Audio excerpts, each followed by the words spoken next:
कहाणी आदित्य राणूबाईची. ऐका आदित्य राणूबाई, तुमची कहाणी. आटपाट नगर होतं. तिथे एक ब्राह्मण होता. तो नित्य समिधा, फुलं, दुर्वा आणावयास रानात जात असे. तिथं नागकन्या, देवकन्या वसा वसत होत्या. काय गं बायांनो, कसला वसा वसता? तो मला सांगा. तुला रे वसा कशाला हवा? उठशील माचशील, घेतला वसा टाकून देशील. ब्राह्मण म्हणाला, उतत नाही, मातत नाही, घेतला वसा टाकत नाही.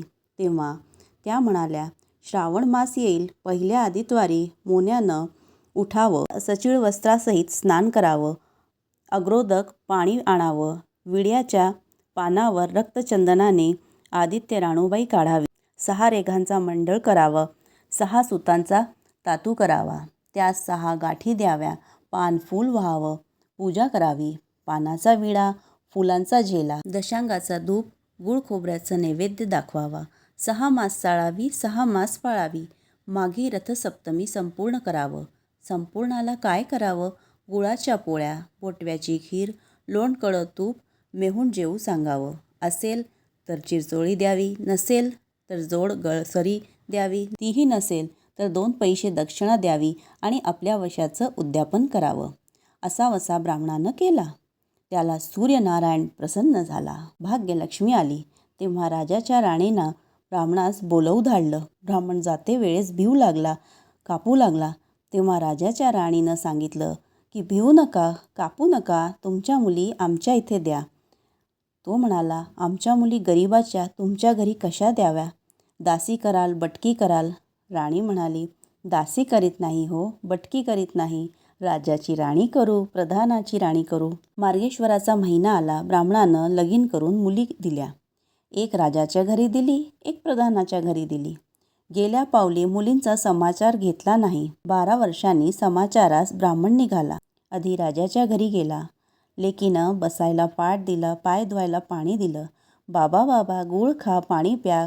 तो म्हणाला, गूळ खात नाही, पाणी पित नाही, माझी कहाणी करायची आहे, ती तू ऐक. तर ती म्हणाली, तुझी कहाणी ऐकायला मला काही वेळ नाही.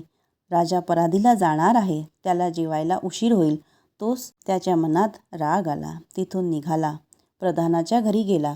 तिनं पाहिलं आपला बाप आला म्हणून बसायला पाट दिला, पाय धुवायला पाणी दिलं.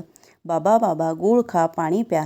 गूळ खात नाही, पाणी पित नाही, माझी कहाणी करायची आहे, ती तू अगोदर ऐक. तर ती म्हणाली, तुझी कहाणी नको ऐकूस तर कोणाची ऐकू? घरात गेली. उतरंडीची 6 मोती आणली.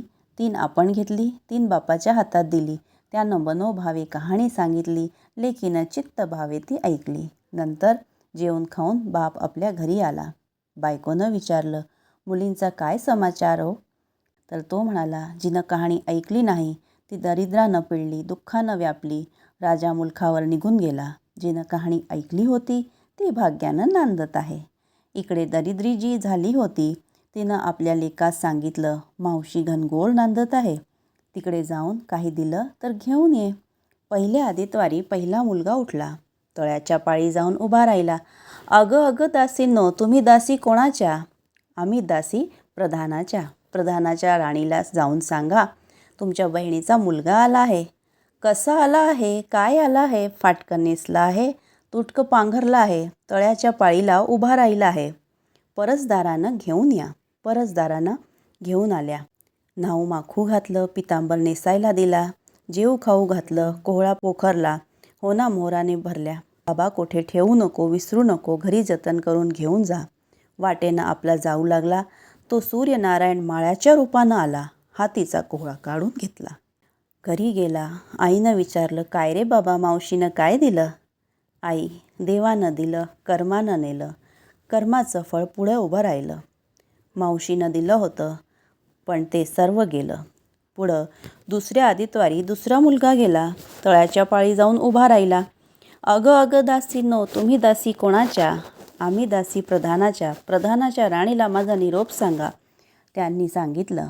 मग प्रधानाच्या राणीनं त्याला घरी नेऊन नाऊ माखू घातलं, पितांबर नेसायला दिला, जेव खाऊ घातलं, काठी पोखरून होना मोहरांनी भरून दिली. बाबा कुठे ठेवू नको, विसरू नको, घरी जतन करून घेऊन जा म्हणून सांगितलं. वाटेत सूर्यनारायण गुराखाच्या रूपानं आला. हातची काठी काढून घेतली. घरी गेला. झालेली गोष्ट राणीला सांगितली. दैवे दिले ते सर्व कर्मानं नेलं. पुढे तिसऱ्या आदित्यवारी तिसरा मुलगा गेला. तळ्याच्या पाळी उभा राहिला. पहिल्यासारखाच प्रधानाच्या राणीनं घरी नेऊन नाऊ माखू घातलं, पितांबर नेसायला दिला, जेव खाऊ घातलं, नारळ पोखरून होणामोहराने भरून दिला. कोठे ठेवू नको, विसरू नको म्हणून सांगितलं. घरी जाताना विहिरीच्या काठी नारळ ठेवून पाणी प्यायला विहिरीत उतरला. तो नारळ गडबडूनच विहिरीत पडला. घरी गेला. आईनं विचारलं, काय रे बाबा, मावशीनं काय दिलं? आई गं, मावशीनं दिलं, पण देवानं तर सर्व बुडालं. चौथ्या आदित्यवारी चौथा मुलगा गेला. तळ्याच्या पाळी उभा राहिला. त्यालाही प्रधानाच्या राणीनं घरी नेऊन नाहू माखू घातलं, पितांबर नेसायला दिला, जेव खाऊ घातलं. त्याला दह्याची शिदोरी होनमोहरा घालून भरून दिली. सूर्यनारायण घारीच्या रूपानं आला.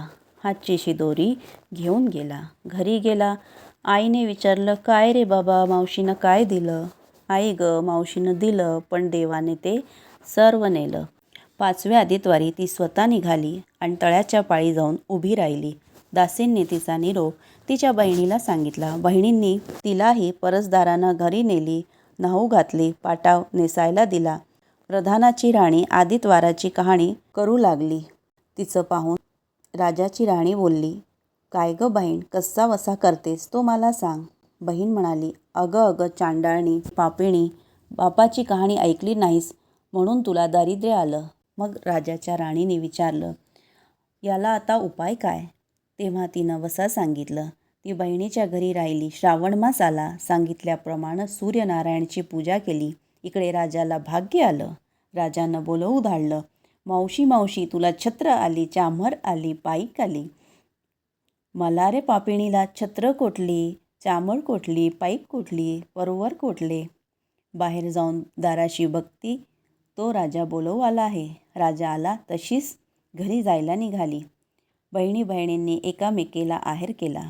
वाटेने जाऊ लागली. तो पहिल्याच मजलीस स्वैपाक केला. राजाला वाढलं, मुलांना वाढलं, आपलं पान वाढून घेतलं. तेव्हा कहाणीची आठवण झाली. करा रे हकारा, पिटा रे डांगोरा, नगरात कोणी उपाशी आहे का, याचा शोध करा. उपाशी नाही, काही नाही. वाटेनं एक मोळ विक्या जातो आहे.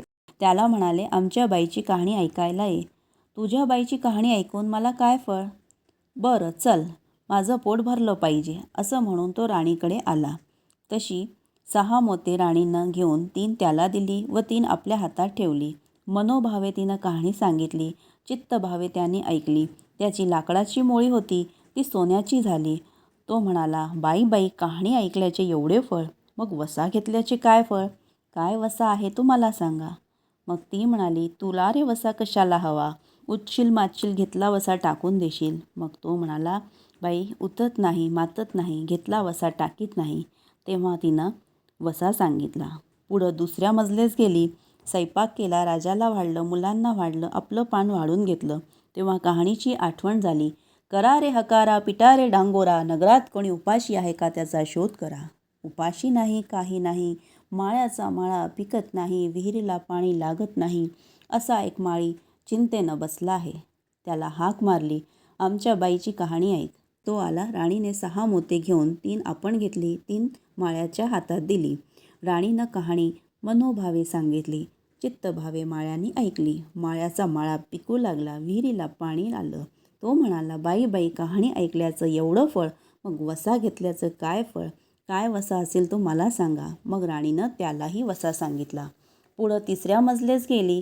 स्वैपाक केला. राजाला वाढलं, मुलांना वाढलं, आपलं पान वाढून घेतलं. तेव्हा कहाणीची आठवण झाली. करा रे हकारा, पिटा रे डांगोरा, नगरात कोणी उपाशी आहे का, त्याचा शोध करा. उपाशी नाही, काही नाही. एक म्हातारी आहे. तिचा एक मुलगा वनात गेला होता, एक डोहात बुडाला होता, एक सर्पानं खाल्ला होता. त्यामुळं चिंताक्रांत बसली होती. तिला म्हणाले, आमच्या बाईची कहाणी ऐक. ती म्हणाली, कहाणी ऐकून मी काय करू? मी मुलांसाठी रडत आहे. बरं, येते. मग ती राणीकडं आली. राणीनं तिला पहिल्याप्रमाणे कहाणी सांगितली.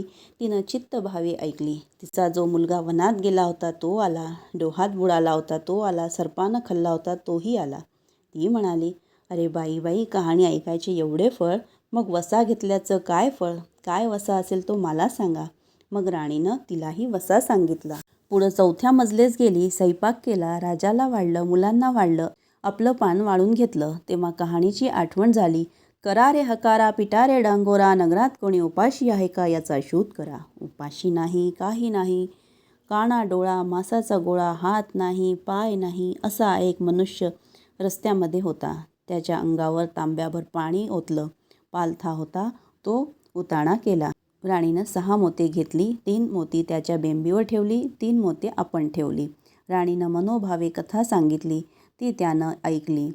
त्याला हात पाय आले, तो देह दिव्य झाला. तो म्हणाला, कहाणी ऐकल्याचं एवढं फळ, मग वसा घेतल्याचं काय फळ, काय वसा तो मला सांगा.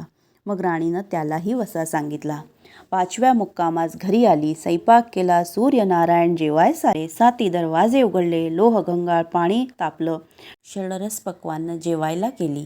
सूर्यनारायण भोजनास बसले. त्यांना पहिल्याच घासात केस लागला. ते म्हणाले, अगं अगं, कोणा पापिणीचा केस आहे. राजाच्या राणीला 12 वर्ष दारिद्र्य आलं होतं. तिनं आधीद्वारी वळचणी खाली बसून केस विंचरले होते. काळा चावळा डोईचा केस, वळचणीची कडी डाव्या खांद्यावरून वेशी बाहेर टाकून दे. राजाच्या राणीला सूर्यनारायणचा कोप झाला. तसा कोणाला होऊ नये. ब्राह्मणाला, मोळीविक्याला, राजाच्या राणीला, माळ्याला, म्हातारीला, कानाडोळा, मासाचा गोळा इतक्यांना जसा सूर्यनारायण प्रसन्न झाला, तसा तुम्हा आम्हा हो. ही 60 उत्तराची कहाणी 5 उत्तरी सुफल संपूर्ण.